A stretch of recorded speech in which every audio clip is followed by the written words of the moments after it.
நம்முடைய தலையெழுத்து மாறணும்னாங்க நம்ம கும்பிட வேண்டிய தெய்வம் முருகன், போக வேண்டிய கோவில் திருச்செந்தூர் கோவில்.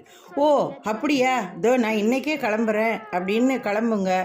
கண்டிப்பாக உங்களால் போகவே முடியாது. முருகனுடைய உத்தரவும் ஆசீர்வாதமும் அருளும் இருந்தால் தான் நீங்கள் திருச்செந்தூருக்கே போக முடியும். அப்போ நீங்கள் என்ன செய்யணும்?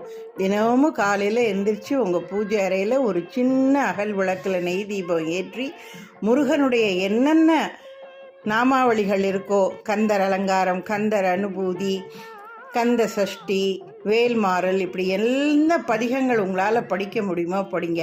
ஒன்றுமே தெரியலையா, முருகா முருகா முருகான்னு அவன் நாமத்தை எத்தனை தடவை சொல்ல முடியுமோ சொல்லுங்கள். 64 கோடி தீர்த்தமும் அந்த முருகான்ற அந்த ஒரு அவனுடைய நாமாவளியில் அடங்கி இருக்குங்க.